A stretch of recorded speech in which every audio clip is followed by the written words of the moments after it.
Okay, तो अच्छा, ये क्लोजिंग इन्वेंट्री की आप कैलकुलेशन करनी है यहाँ पर, तो क्लोजिंग इन्वेंट्री अब यहाँ स्पेस नहीं है, लेकिन यही चीज निकलेगी। 500 आपके इन्वेंट्री यूनिट्स हैं, इसको यहीं पे लिख लेते हैं, 500 यूनिट्स हैं, ठीक है। और वो हमने कैलकुलेट कैसे किए, आपकी मार्जिन वाली जगह से 1500 ओपनिंग थे, 7000 आपने मजीद प्रोड्यूस किए और 8000 आपने सेल कर दिए, तो इसका मतलब 500 यूनिट क्लोजिंग इन्वेंट्री है। और पहले जो इन्वेंट्री कॉस्ट थी मार्जिनल कॉस्टिंग में, वो 18 plus 28 plus 3 which is equal to 49 थी, लेकिन यहाँ पर फिक्स कॉस्ट भी ऐड होगी और प्लस 20 हो जाएगा तो 69। इसको मल्टीप्लाई कर देते हैं इनटू 69 से, क्लोजिंग इन्वेंट्री आ गई, क्लोजिंग इन्वेंट्री 34,500, ठीक है। अब इसके बाद ये sale cost of sales before adjustment आ गई। अब अंडर या ओवर एब्जॉर्ब निकालते हैं यहाँ पर, ठीक। अब इसमें देखते हैं बजटेड यूनिट कितने, सेकंड 6 मंथ में बजट 8000 था, लेकिन एक्चुअल प्रोडक्शन हुई है 7000, ठीक है। तो याद रखिएगा कि ये 1000 एक्सेस प्रोडक्शन नहीं है, it is not excess production, this is short production. यानी शॉर्ट का मतलब ये हम ले रहे हैं कि जो बजट से कम है, ठीक है। तो 1000 है और रेट वही रहेगा। अब ये जो 20000 है, this is not over absorbed, तो लिहाजा यहाँ पे अब मैं आऊंगा और ओवर एब्जॉर्ब को, काजिम रजा अपना कैमरा ऑफ कीजिएगा, ओवर एब्जॉर्ब आपका माइनस होगा और अंडर एब्जॉर्ब जो है वो आपका प्लस हो जाएगा, अंडर एब्जॉर्ब प्लस हो जाएगा। तो यहाँ पर अंडर एब्जॉर्ब है, ये कॉस्ट में मैं प्लस करना है, तो ये खुद ही प्लस हो चुका है, देखिए वो फार्मूले के मुताबिक माइनस 20,000 हो के प्लस हो गया, ठीक है। तो ये हमारे पास 572,000 की कॉस्ट आ गई और ग्रॉस प्रॉफिट आ गया 548। इवन उससे वेरिएबल कॉस्ट भी ये 20% मैंने फार्मूला लगाया हुआ था सेल्स का, वो भी कैलकुलेट कर दी थी, और आपका फिक्स कॉस्ट भी कैलकुलेट हो गई। Now the profit is 234। Look at the situation, पहले 6 मंथ में मार्जिनल कॉस्टिंग का प्रॉफिट 191 था और अब्जॉर्प्शन का 221 था, सो अब्जॉर्प्शन का प्रॉफिट मार्जिनल से हायर था। सेकंड 6 मंथ में सिचुएशन उल्टे, सेकंड 6 मंथ में मार्जिनल कॉस्टिंग जो है उसका जो प्रॉफिट है वो ज्यादा है और अब्जॉर्प्शन कॉस्टिंग का प्रॉफिट कम है। What is the reason beyond it? और यही हमारी तीसरी रिक्वायरमेंट होती है क्वेश्चन की, रिकंसाइल द प्रॉफिट्स, ठीक है। पहले जरा थोड़ा सा डिस्कस करेंगे कि इन प्रॉफिट्स में फर्क किसकी वजह से आ रहा है। अगर टेक्निकली देखो, कोई भी आप चीज लें, मैं इसको यहाँ लाता हूँ जरा, यहाँ पर देखें, सिंपल, आप छोड़ दें फिक्स वेरिएबल पार्ट का मसला है। Profit is the simple difference between revenue, sales minus cost, and cost are of two types, fixed and variable। अगर मैं बात करूं सेल्स की, चाहे मार्जिनल कॉस्टिंग हो या एब्जॉर्प्शन कॉस्टिंग हो, सेल सेम है, कोई फर्क नहीं आ रहा, ठीक हो गया, ओके। अब आइएगा, मैं पहले वेरिएबल डिस्कस करूं। वेरिएबल जितनी भी कॉस्ट है, देखो डायरेक्ट लेबर वेरिएबल है, जो अमाउंट यहाँ ली है वही अमाउंट यहाँ आ रही है मार्जिनल कॉस्टिंग में, अब्जॉर्प्शन में जो मार्जिनल में मैंने मटेरियल कॉस्ट ली है वही अब्जॉर्प्शन में, जो वेरिएबल यहाँ ली है वही यहाँ पर आ रही है। इवन वेरिएबल सेलिंग कॉस्ट भी देखें, 196 224, 196 224, सो वेरिएबल कॉस्ट भी दोनों मेरे पास स्टेटमेंट्स में सेम हुई। अच्छा, अब आ जाए फिक्स कॉस्ट का। अब फिक्स कॉस्ट में जो आपकी नॉन प्रोडक्शन है वो तो सेम नजर आ रही है, 90 90 90 90, ठीक है। अब रह गई प्रोडक्शन, तो प्रोडक्शन की फिक्स कॉस्ट में डिफरेंस है, लेकिन वो भी देखें तो डिफरेंस खत्म हो गया। कैसे? देखिए, हमने प्रोडक्शन की कॉस्ट पहले 6 मंथ्स में कितनी ली थी, 160, और यहाँ कितनी ले रहे हैं, 170 ले रहे हैं, लेकिन 10 एडजस्ट कर रहे हैं तो 160 हो गई। और यहाँ पर भी सेकंड 6 मंथ में 160 ली थी, तो आप देखें कैसे 140 हमने कॉस्ट ली प्रोडक्शन में और 20 यहाँ पर आ गई, तो ये भी सेम है। यानी ओवरऑल इफेक्ट अगर देखें तो सेल का भी सेम है, फिक्स कॉस्ट का भी सेम है, फिक्स वेरिएबल का भी। Why the profit will change? फिर प्रॉफिट क्यों चेंज हो रहा है? जब सब चीजें मैंने वही ली हैं, तब भी प्रॉफिट क्यों चेंज हो रहा है? Only and only and only because of change in inventories, change in inventories.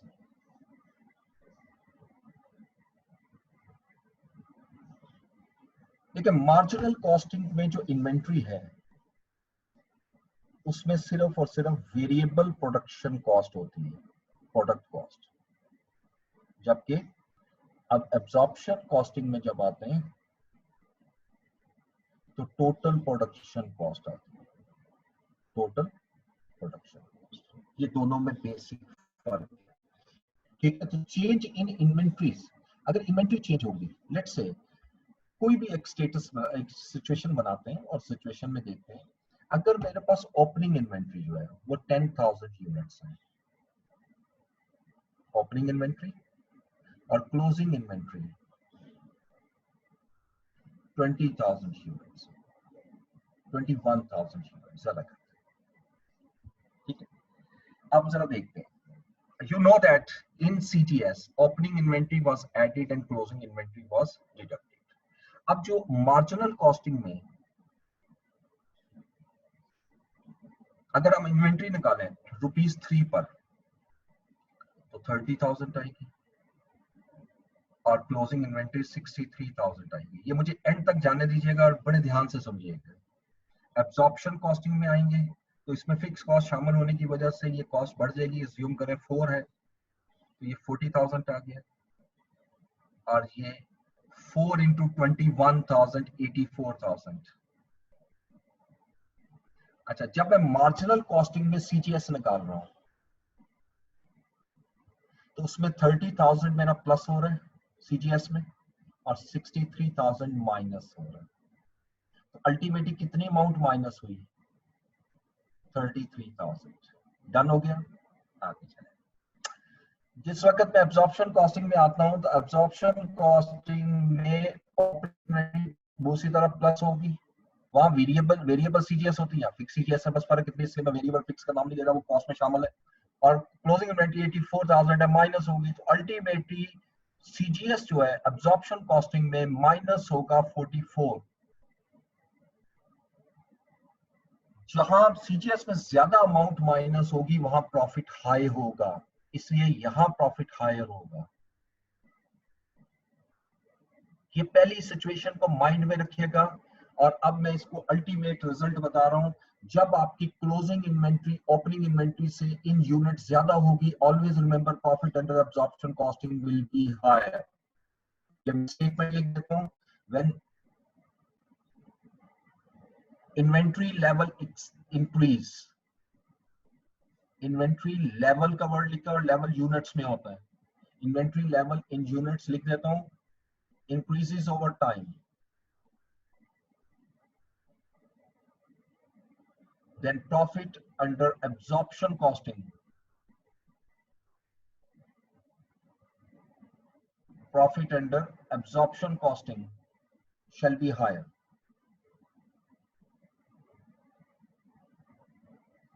ये हमेशा याद रखें, हमेशा ज्यादा आएगा। क्यों? अभी आपके सामने मैंने करके दिखाया, क्योंकि क्लोजिंग इन्वेंट्री जो है वो ज्यादा होगी, क्योंकि हमेशा ओपनिंग भी ज्यादा होगी, लेकिन अल्टीमेट इफेक्ट जो है वो ज्यादा जा रहा है कॉस्ट में। कॉस्ट में कम अमाउंट माइनस हो रही है, ज्यादा अमाउंट माइनस हो रही है और प्रॉफिट बढ़ रहा है। So absorption costing, profit under absorption costing shall be higher than marginal costing. ये हमेशा marginal costing से ज्यादा आएगा।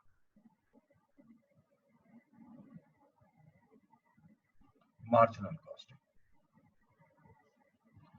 अच्छा, अब दूसरी सिचुएशन लेते हैं। ये सिचुएशन नंबर 1 थी। अब सिचुएशन नंबर 2 में मैं थोड़ा सा कलर इसका चेंज कर देता हूं। अब अगर मैं आपसे कहूं कि ओपनिंग इन्वेंट्री जो है इन यूनिट वो 6,000 है और क्लोजिंग इन्वेंट्री इन यूनिट्स 4,000 है, वही प्राइसेस लेते हैं, ठीक है। मार्जिनल कॉस्टिंग में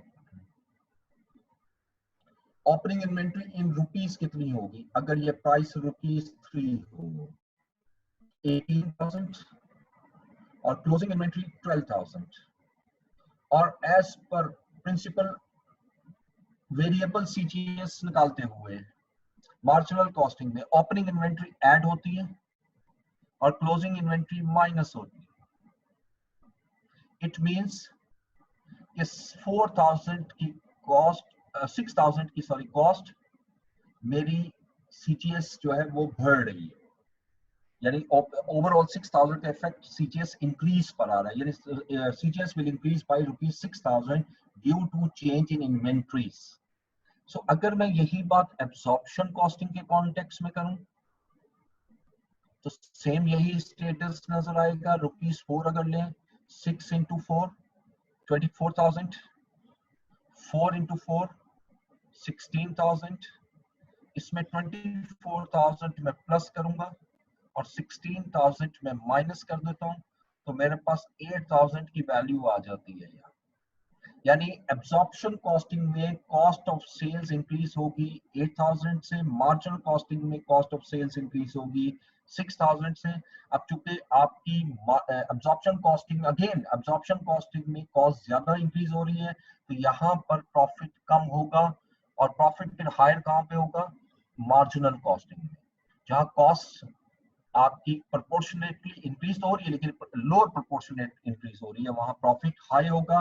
तो ये दूसरी सिचुएशन आ गई, और मैं अब लिखूंगा inventory level decreases, when inventory level decreases in unit decreases. So obviously profit under marginal costing shall be higher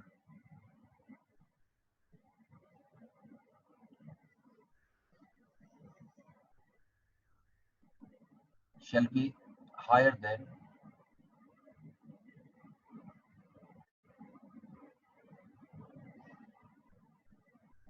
absorption costing.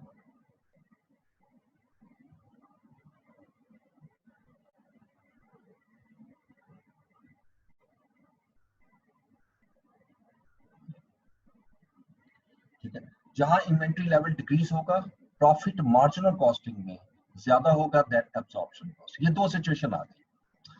तीसरी सिचुएशन भी हो सकती है, if there is a situation where the profit under marginal and absorption costing shall remain constant, yes, only when the inventory level in units does not change. यानी mean अगर मैं ये कहूं ओपनिंग इन्वेंट्री 10,000 यूनिट है, closing inventory भी 10,000 है, या opening inventory 6,000 है, क्लोजिंग भी 6,000 है, जब इन्वेंट्री लेवल चेंज नहीं होगा प्रॉफिट चेंज नहीं होगा, इन्वेंट्री लेवल चेंज होगा प्रॉफिट चेंज होगा। ये चीज तो हमने यहाँ पर भी डिस्कस की थी कि प्रॉफिट के किसी किस्म कोई भी इफेक्ट कॉस्ट पे नहीं आता, सिर्फ effect in change in inventories का आएगा। जो इसका मतलब है कि if there is no change in inventory there will be no change in profits. तो अब इसकी इस चीज को हम रिकंसिलिएशन में लेके आते हैं। ठीक है, अब रिकंसिलिएशन में आएंगे यहाँ पर, सॉरी एक्सेल फॉर्म में शीट में, इसे नीचे मैं बनाता हूँ रिकंसिलिएशन स्टेटमेंट, यहाँ बना लेता हूँ रिकंसिलिएशन स्टेटमेंट, और ये दोनों यानी फर्स्ट 6 मंथ और लास्ट 6 मंथ। तो मैं कोई भी स्टार्ट ले सकता हूँ, प्रॉफिट अंडर एब्जॉर्प्शन कॉस्टिंग। ठीक है, अब प्रॉफिट अंडर एब्जॉर्प्शन कॉस्टिंग मेरा कितना है, ये आप यहां से लेंगे, ये 221,000 आ गया, और दूसरा प्रॉफिट है मेरे पास 234,000। अच्छा, अब अभी ये डिसाइड हुआ जहां मेरा इंक्रीज इन इन्वेंट्री लेवल होगा प्रॉफिट एब्जॉर्प्शन में ज्यादा होगा, तो चूंकि मैं एब्जॉर्प्शन से मार्जिन में आ रहा हूं तो फिर मुझे माइनस करना पड़ेगा, तो मैं इसमें से लेस करूंगा increase in inventory level. Increase in inventory सिर्फ लिखेंगे, और ये कैलकुलेट कैसे करेंगे, इन्वेंट्री लेवल देखें कितना इंक्रीज हुआ पहले 6 मंथ में। अगर आप देखो तो ओपनिंग इन्वेंट्री 0 थी, क्लोजिंग इन्वेंट्री 1500 यूनिट्स है, तो 1500 यूनिट्स आया, इसको मल्टीप्लाई करेंगे फिक्स्ड ओवरहेड अब्सॉर्प्शन रेट से, direct fixed overhead absorption rate से मल्टीप्लाई करेंगे। ठीक है, ये इंक्रीज इन इन्वेंट्री आ गई, और ये मैं यहां पर माइनस करूंगा। ठीक है, लेस लिखा हुआ, तो माइनस 1500 इंटू 20। लेकिन दूसरे 6 मंथ में आपकी इन्वेंट्री डिक्रीज हो रही है, इंक्रीज नहीं हो रही, और अगर डिक्रीज हो रही है तो यकीनन ऐड करूंगा, क्योंकि अब प्रॉफिट एब्जॉर्प्शन में कम होगा, मार्जिनल में ज्यादा, मैं एब्जॉर्प्शन से मार्जिनल में मूव कर रहा हूं, तो यकीनन प्लस करूंगा तो रिकंसाइल होगा। डिक्रीज इन इन्वेंट्री और अब इन्वेंट्री कितने से डिक्रीज हो रही है देखें, ओपनिंग इन्वेंट्री थी मेरी 1500 यूनिट, क्लोजिंग इन्वेंट्री मेरी 500 यूनिट, सो कितने से डिक्रीज हुई 1000 यूनिट से। और इसको भी फिक्स्ड ओवरहेड एब्जॉर्प्शन रेट से मल्टीप्लाई कर दें तो ये आ जाएगा, और ये चूंकि प्लस होना है ऐड होना है तो ये आ जाएगा माइनस, सॉरी ये प्लस होगा, इज इक्वल टू 1000 इंटू 20, ले लीजिएगा। अब आप इसको जब मैं प्लस माइनस करूंगा, this one is profit under marginal costing, 100% उसके इक्वल आएगा।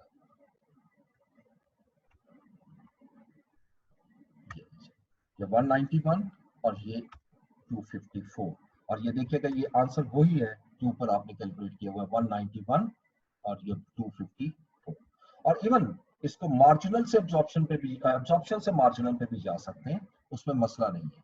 अगर एब्जॉर्प्शन से मार्जिनल में जाएंगे तो फिर आप जो इंक्रीज इन इन्वेंट्री है वो ऐड कर देंगे, डिक्रीज इन इन्वेंट्री लेस कर देंगे, तब वो मार्जिन एब्जॉर्प्शन की आ जाएगी। तीसरी चीज आपने ये याद रख रही है कि ये दोनों तरीकों से आपको आना चाहिए, क्योंकि एग्जामिनर सम टाइम क्या करते हैं कि वो आपको एक स्टेटमेंट देते हैं बनाने के लिए, वो कहते हैं जी कैलकुलेट, यानी आप prepare income statement under absorption costing, A requirement. B requirement में वो मार्जिनल कॉस्टिंग की स्टेटमेंट नहीं बना मांगता, वो कहता है calculate profit under marginal costing. समझ आ गई बात, यानी without preparing the income statement. तो अब मैं क्या करूंगा, अब ये स्टेटमेंट जो है ना, ये जो लेफ्ट हैंड साइड वाली है, ये सपोज मेरे पास नहीं है, ये नहीं है, तो मुझे क्वेश्चन रिक्वायरमेंट के मुताबिक पहले मैं एब्जॉर्प्शन कॉस्टिंग की सारी कैलकुलेशन करूंगा। जब ये आंसर निकल आएगा फिर मैं डायरेक्ट रिकंसिलिएशन स्टेट में आऊंगा, और मैंने एब्जॉर्प्शन कॉस्टिंग का प्रॉफिट लिखा और उसमें इंक्रीज डिक्रीज इन इन्वेंट्री डाली, खुद ब खुद मेरे पास मार्जिनल का प्रॉफिट आ जाएगा जो क्वेश्चन की रिक्वायरमेंट है। तो एग्जामिनर इस तरीके से भी इसको चेक करता है कि आपने इसको कैसे लेना है, ठीक है। तो ये इसके जितने भी क्वेश्चन हैं, ये जितने भी क्वेश्चन बुक में भी हैं आपके, उसके अंदर भी सेम यही कॉन्सेप्ट मिलेगा। हाँ, कैलकुलेशन थोड़ी थोड़ी वो चेंज करेगा for the purpose of unit cost, ठीक है। और यूनिट कॉस्ट की कैलकुलेशन जगह जगह पर वो चेंज कर सकता है, वो तो बजटिंग जैसी आपको देगा जैसे बजट होता है, तो बाकी इसमें कोई भी फर्क नहीं है। तो इसको आपने अच्छी तरह करना है क्वेश्चंस को, ये सारे क्वेश्चन मैंने आपको दे दिए, ये मेरे ख्याल में जो मैंने दिए हैं ये आपके पास टोटल क्वेश्चन है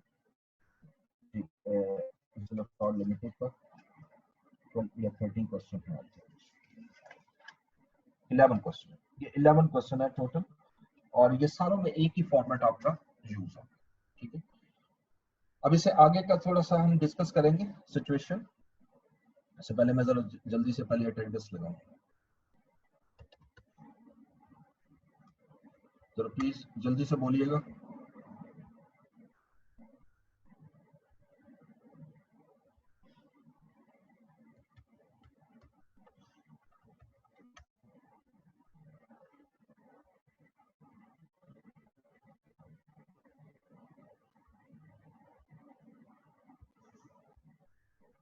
जी Ahad Aamir, Alisha Imtiaz,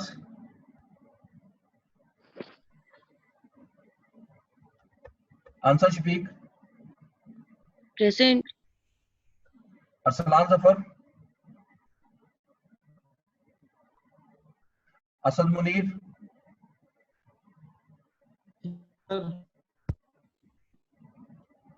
दुरे Shahbaz,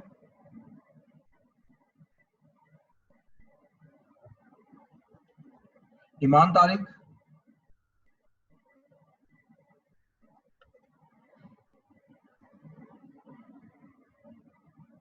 Fayaz Numan,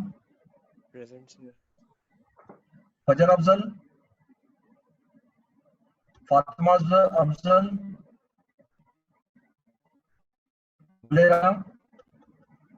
गुलेराना present sir. Hafiz Mohammad Bilal Sajid, Hira Naheed, Hudaibiya Suhail, Khizra Aftab, okay, Laraib Qaiser, present sir. Momin Usman, present sir. Mudassar, Mohammad Abdullah, Mohammad Ali Kharan, Asad Abbas, Hamza Aamir,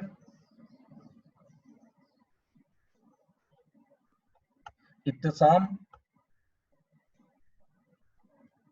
Kazim Raza, present. Mohammad Shuja Khalid, yes sir present. Usman Ghani, वजाहत Aslam, Yusuf bin Naeem, present sir. Muneeb Ahmad Shah,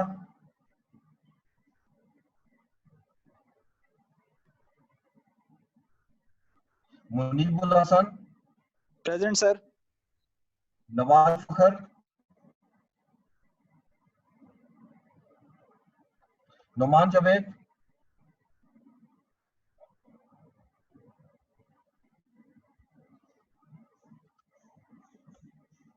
Rabia Saqib, Present, sir. Rabia Suhail, Present, sir. Saira Batool, Present, sir. Syed Shahryar Haider, Usama Javed, present sir. Wajeema Batool. कोई रह गया हो जिसकी अटेंडेंस ना लगी हो प्लीज।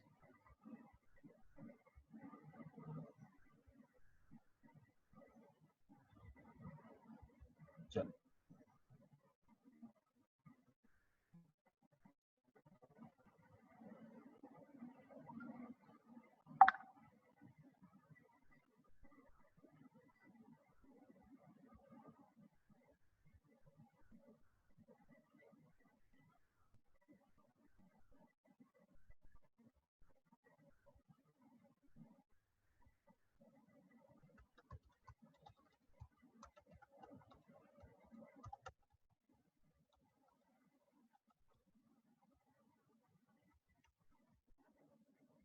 ओके जी, अब आइएगा नेक्स्ट में।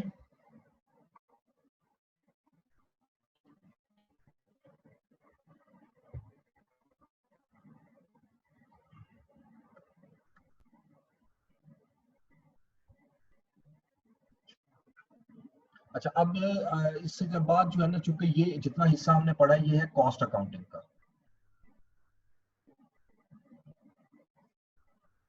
और इसमें से जो पेपर आता है वो 30 मार्क्स का आता है। अब इससे आगे जो हमारा शुरू होने वाला है वो मैनेजमेंट अकाउंटिंग है, और मैनेजमेंट अकाउंटिंग जो है वो ज्यादा टफ है एज कंपेयर टू, ठीक है। यानी आपकी कॉस्ट अकाउंटिंग की बेस जो है ना वो आपकी यहाँ से बनी है, लेकिन आपकी सारी कैलकुलेशन जो आप सीखोगे वो मैनेजमेंट अकाउंटिंग में, जो एब्सोल्युटली 70 मार्क्स का पेपर होता है, ठीक है। और इसके अंदर मुख्तलिफ टॉपिक्स हैं, जहां से आपका प्रोसेस कॉस्टिंग है,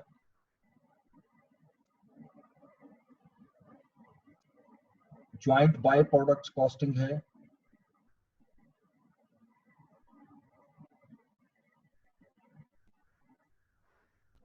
और सबसे अहम 2 चैप्टर में लिखूंगा जिसमें मस्ट क्वेश्चन आना है, सीवीपी एनालिसिस और बजटिंग। कोई भी पास पेपर उठा ले, ये क्वेश्चन ना हो ये हो नहीं सकता है, ये मस्ट है क्वेश्चन, सीवीपी एनालिसिस और बजटिंग, ठीक है। अच्छा, अब आपके जो पुराने क्वेश्चन रह गए हैं उसको आप खुद करें, और जो प्रॉब्लम है वो डिस्कस करें, क्योंकि टाइम कॉन्स्टेंट भी हमने देखना है, और कॉस्ट अकाउंटिंग का सिलेबस ज्यादा होता है एज कम्पेयर टू फाइनेंशियल, और प्रैक्टिस भी ज्यादा चाहिए होती है, ठीक है। तो इसीलिए ये क्वेश्चन क्योंकि एक जैसे हैं इसलिए मैंने छोड़ दिए हैं, इसके मार्जिनल कॉस्टिंग, एब्जॉर्प्शन सारे एक तरह से होंगे। सबसे लेंथी क्वेश्चन जो था वो मैंने लिया और सॉल्व कर दिया। आप डेली 2 क्वेश्चन भी करोगे तो ये होते जाएंगे आराम से, 3-4 दिन में खत्म हो जाएंगे, ठीक है। तो आज मैं स्टार्ट करूंगा कॉस्ट वॉल्यूम प्रॉफिट एनालिसिस, पहले चैप्टर, ठीक है। बज़ाहिर बहुत छोटा सा चैप्टर है, लेकिन बड़ा केयरफुली करना है। इवन दैट आप अपनी बुक से भी पढ़ लो, सीवीपी आप किसी भी बुक से पढ़ लो, आपका जो क्वेश्चन आता है इसमें वो बिल्कुल डिफरेंट होता है। ठीक है, तो इसलिए थोड़ा सा एनालिटिकल स्किल्स बढ़ानी है इस चैप्टर को सीखने के लिए। चैप्टर सीखने में कोई मसला नहीं होगा, ये मैं गारंटी दे रहा हूँ आपको। किसी भी इवन टीचर से पढ़ ले, बुक से पढ़ ले, फौरन समझ में आ जाएगा ये सीवीपी क्या है। लेकिन क्वेश्चंस इसके बहुत ही ज्यादा डिफरेंट तरीके से देता है। ठीक है, तो बहरहाल इसको हम स्टार्ट लेते हैं, आज ही स्टार्ट ले रहा हूँ मैं इसको, कॉस्ट वॉल्यूम प्रॉफिट को।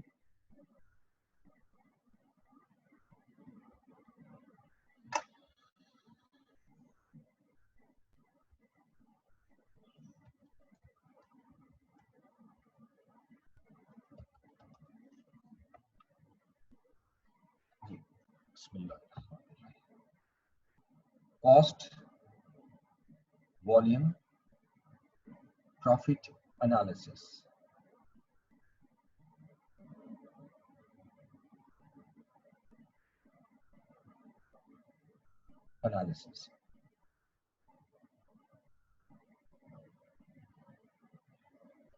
CVP।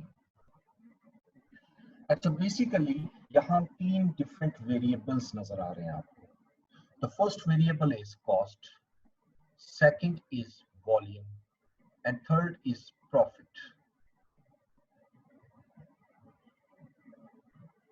देखिए, हम तीनों का अगर कॉम्बिनेशन देखें, the first combination is the cost volume, यानी मेन इनमें से अब कॉस्ट और वॉल्यूम में से इंडिपेंडेंट कौन सा है, डिपेंडेंट कौन सा है? Obviously cost is not independent, cost is dependent on volume। तो याद रखिएगा, if the volume will increase, cost will increase, if the volume will decline, cost will decline। यानी इसका मतलब है कि कॉस्ट और वॉल्यूम के दरमियान रिलेशन क्या है, डायरेक्ट। और अगर मैं वॉल्यूम और प्रॉफिट को देखूं, वॉल्यूम और प्रॉफिट, तो वॉल्यूम और प्रॉफिट में भी वॉल्यूम जो है इंडिपेंडेंट है और प्रॉफिट डिपेंडेंट है। अगर मेरा वॉल्यूम इंक्रीज होगा तो प्रॉफिट भी इंक्रीज होगा, और अगर वॉल्यूम डिक्रीज होगा तो प्रॉफिट भी डिक्लाइन होगा। लेकिन अगर मैं कॉस्ट और प्रॉफिट को एक दूसरे से लिंक करूं, यानी यहां पर भी डायरेक्ट रिलेशन आ रहा है, तो यहां पर आपको इनडायरेक्ट नजर आएगा। कैसे कि कॉस्ट अगर बढ़ेगी तो प्रॉफिट कम होगा, और कॉस्ट कम होगी तो प्रॉफिट कम होगा। तो इसका मतलब ये तो उल्ट हो गया, हालांकि ये नहीं होना चाहिए, ये तो डायरेक्ट आना चाहिए। सो प्लीज याद रखिएगा कि यहाँ जो बात हो रही है ये कॉस्ट की, ये यूनिट कॉस्ट है। यहाँ जो प्रॉफिट की बात हो रही है ये यूनिट प्रॉफिट है। सो ऑलवेज रिमेंबर, अगर मेरी यूनिट कॉस्ट इंक्रीज होगी, और ये टोटल प्रॉफिट टोटल होता है, प्रॉफिट टोटल होता है, अगर मेरी यूनिट कॉस्ट इंक्रीज होगी तो ऑब्वियसली मेरा वॉल्यूम बढ़ने की वजह से प्रॉफिट कम नहीं होगा, प्रॉफिट बढ़ेगा, क्योंकि वॉल्यूम बढ़ रहा है तो उधर से आपका रेवेन्यू भी तो बढ़ रहा है। ठीक है, तो इसलिए कॉस्ट को कभी भी डायरेक्ट प्रॉफिट से प्रोपोर्शनेट नहीं किया जा सकता जब तक इसके साथ तीसरा वेरिएबल नहीं आएगा, विच इज रेवेन्यू। ठीक है, ये जितना भी एनालिसिस है, ये जितना भी एनालिसिस, ये हमें हेल्प प्रोवाइड करता है किसी भी ऑर्गेनाइजेशन की को जब आप स्टार्ट लेते हैं। खास तौर पे मैं आपसे कहता हूं कि आप सपोज नया बिजनेस स्टार्ट कर रहे हैं, तो बिजनेस स्टार्ट करते वक्त हमारा ऑब्जेक्टिव जो है वो ये है कि हमें प्रॉफिट नहीं चाहिए। ठीक है, अभी ऑब्वियसली नहीं है, हम मेंटली प्रिपेयर होंगे, ठीक है, हमें प्रॉफिट नहीं भी होगा तो वी विल एक्सेप्ट। लेकिन प्रॉफिट बुरा किसी को भी अच्छा नहीं, बुरा नहीं लगता। अगर पहले दिन से प्रॉफिट आना शुरू हो जाएगा तो हम वेलकम करेंगे। लेकिन मैं ये कह रहा हूँ कि जब भी कोई पर्सन बिजनेस स्टार्ट करता है एक स्पेसिफिक टाइम पीरियड के लिए, उसका एक माइंड सेट होता है कि ये प्रोडक्ट प्रॉफिटेबल नहीं भी होगी तो मैं एक्सेप्ट करूंगा। ठीक है, लेकिन साथ साथ उसकी कोशिश ये भी होगी कि मुझे लॉस भी ना हो। ठीक है, मुझे लॉस भी ना हो। वेरी इंटरेस्टिंग, मैं एक प्रैक्टिकल सिचुएशन आपको बताता हूँ कि एक पर्सन ने आंसर इस तरह दिया। वो is a non technical person, वो नहीं जानता कि ये क्या होता है क्या नहीं, लेकिन उसने ये कहा कि जी मैंने जो कारोबार खोला है उसमें बस बेशक मुझे नफा ना हो, लेकिन कम से कम मुझे जेब से पैसे ना डालना पड़े। Very interesting. तो वो भी उसी बात को कर रहा है जो कि एक आम पर्सन सोच रहा है, यानी जो हम अकाउंटेंट सोच रहे हैं वो एक आम पर्सन सोच रहा है, लेकिन वो उसको एनालाइज उस तरीके से नहीं कर रहा जिस तरह हम अकाउंटिंग में एनालाइज करते हैं। ये जो कॉन्सेप्ट मैंने आपके सामने रखा, इसको हम नाम देते हैं ब्रेक इवन। ठीक है, ब्रेक इवन पॉइंट, ये हमारा पहली डिस्कशन है कॉस्ट वॉल्यूम प्रॉफिट एनालिसिस में।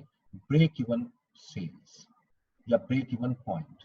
Break even point sale point होता है, यानी कितनी सेल करें हम कि जहां पर हमें आपकी फिक्स कॉस्ट जो है वो रिकवर हो जाए।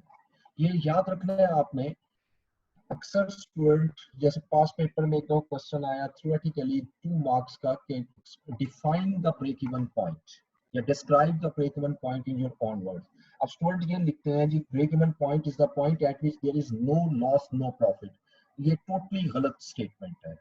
ये आउटकम है उसका, ये आउटकम है, it is not a definition. ये याद रखिएगा, डेफिनेशन इज समथिंग एल्स, और उस डेफिनेशन की वजह से जो आउटकम निकलता है वो ये है कि there will be no profit no loss. तो लिहाजा ब्रेक इवन पॉइंट को हम डिफाइन करते हैं is a sales level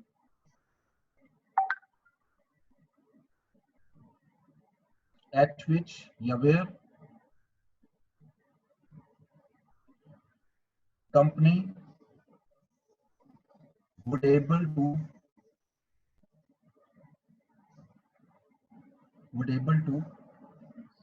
recover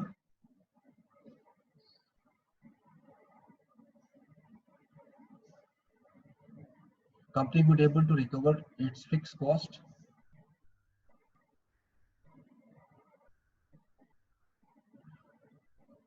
from its contribution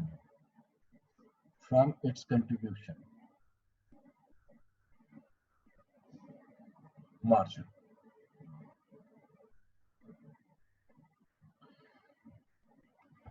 आपको याद होगा मैंने मार्जिनल कॉस्टिंग चैप्टर जब शुरू करवाया था उस वक्त आपको बताया था कि मार्जिनल कॉस्टिंग जब टेक्निक आई थी तो आई थी कैसा कॉस्टिंग टेक्निक जो हमने पढ़ी अभी खत्म किया, क्वेश्चन भी किया, वो कॉस्टिंग टेक्निक के तौर पे किया।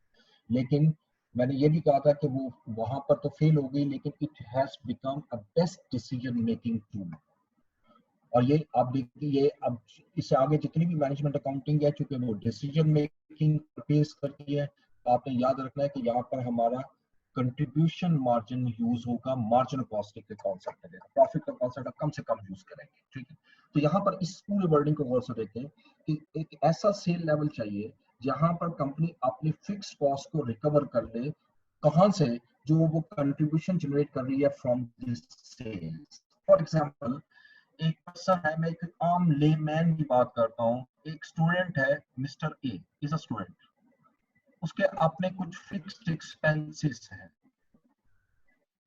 उसके फिक्स एक्सपेंसेस जो है वो पर मंथ ₹15,000 है, और ये चाहता है, इंटेंट्स कि ये मैं एक्सपेंसेस अपनी पॉकेट से मीट करूं। He started a part time job, it's not a regular job, बस पार्ट टाइम सेलिंग जॉब है, और उसको ये कहा जाता है कि ये जो बुक है अब जिसकी प्राइस ₹400 है,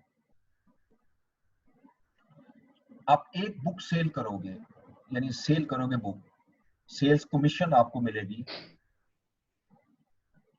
₹30। ठीक है, सो इट मीन्स कि जैसे ही अब उसका टारगेट जेब में रखिएगा, टारगेट उसका कितना है? 15,000। ठीक है, अब उसने कितने यूनिट सेल करे कि वो आपका जो है 15,000 टारगेट अटेन कर ले। मतलब पहला यूनिट सेल करेगा ₹30 अर्न कर लिया उसने, अभी फिक्स कॉस्ट रिकवर नहीं हुई। दूसरा यूनिट सेल करेगा ₹60 कॉस्ट हो गई, और जैसे जैसे यूनिट सेल करता जाएगा कॉस्ट बढ़ती जाएगी। एक लेवल ऐसा आएगा जहां पर उसकी ये फिक्स कॉस्ट रिकवर हो चुकी होगी, या इन अदर वर्ड्स जो टोटल कंट्रीब्यूशन है, ये लाइन बहुत अहम है, ये क्वेश्चन में हम बाकायदा न्यूमेरिक में यूज करेंगे कि टोटल कंट्रीब्यूशन जो है सेल से वो एग्जैक्टली इक्वल हो जाता है फिक्स कॉस्ट के। यानी जो हर बुक को सेल करने के बाद जो मेरा आता जा रहा है कंट्रीब्यूशन, जब एक्यूमुलेट होगा और ये इक्वल हो जाएगा 15,000 के, जिस लेवल पे जाकर इक्वल होगा उस लेवल को हम नाम देते हैं break even point. Sales commission जो है ये, अब इसको अब मैं अगर आपसे कहूं कैलकुलेट करो तो कैसे कैलकुलेट करोगे? सिंपल, अब ये करोगे जी 15,000 divided by 30 which is equal to 500। यानी इसका मतलब मैं अगर इस महीने में 500 बुक सेल करूंगा तो मैं अपने फिक्स एक्सपेंसेस को मीट कर लूंगा। क्योंकि मेरा टारगेट है कि मैं कम से कम इतनी, अब इससे कम बुक सेल करूं तब भी लॉस में जाता हूं, ज्यादा करूंगा तो मुझे फायदा कोई नहीं है, क्योंकि मेरा ऑब्जेक्टिव प्रॉफिट कमाना नहीं है, मेरा ऑब्जेक्टिव अपने एक्सपेंसेस को मीट करना है। लेकिन ये मैंने बिजनेस की एग्जांपल नहीं दी, ये सिंपल एग्जांपल है, लेकिन यही कॉन्सेप्ट बिजनेस में चलता है।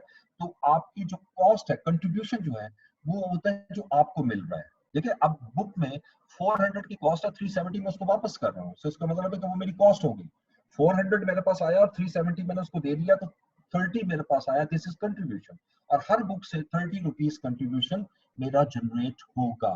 सो एट द लेवल, अब मैं आगे लिख सकता हूँ, इसे आगे लिखूंगा, at this level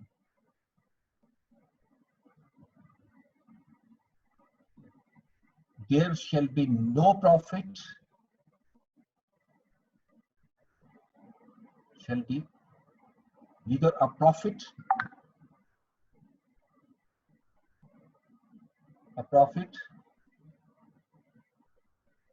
nor a loss। यानी इस ये वो पॉइंट होता है जहां पर ना आपको कोई प्रॉफिट हो रहा है ना कोई लॉस हो रहा है।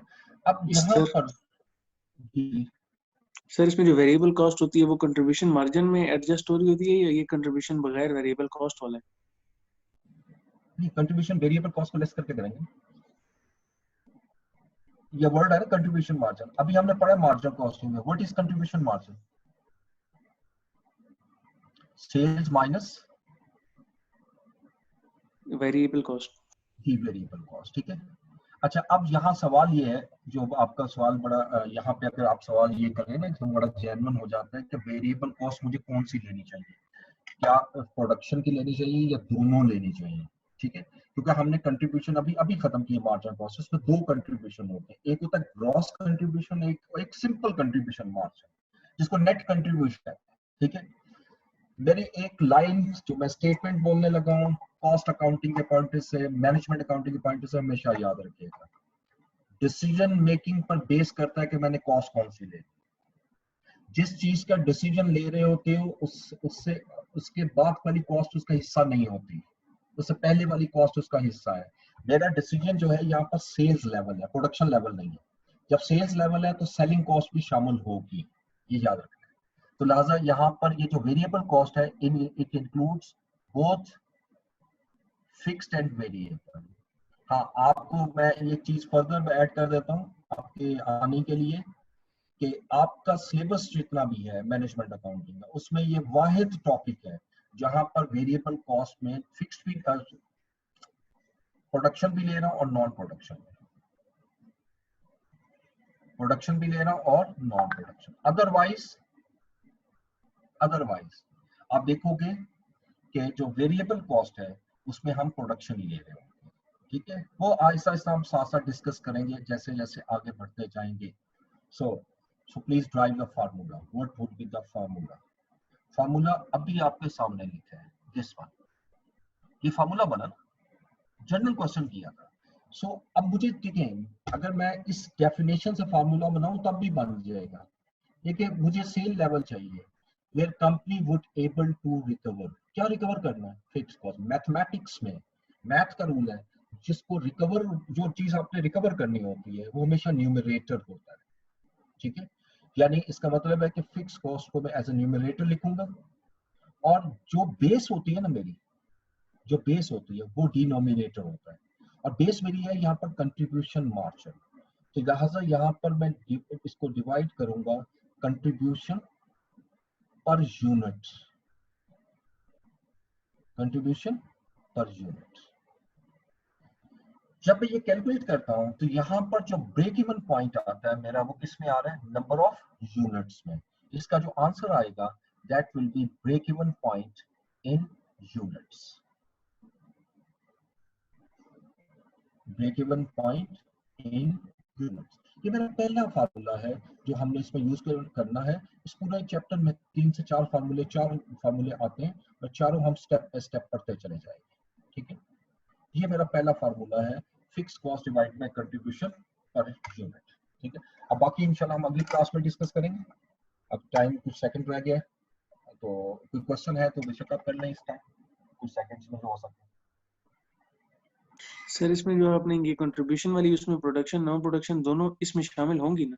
ये आपने जी कहा दोनों शामिल होंगे। अदरवाइज सिर्फ प्रोडक्शन शामिल होती है? जी अदरवाइज प्रोडक्शन होगी, और आगे जितना भी पढ़ेंगे सब में प्रोडक्शन होगी, ठीक है। लेकिन यहाँ सिर्फ यहाँ दोनों होंगी।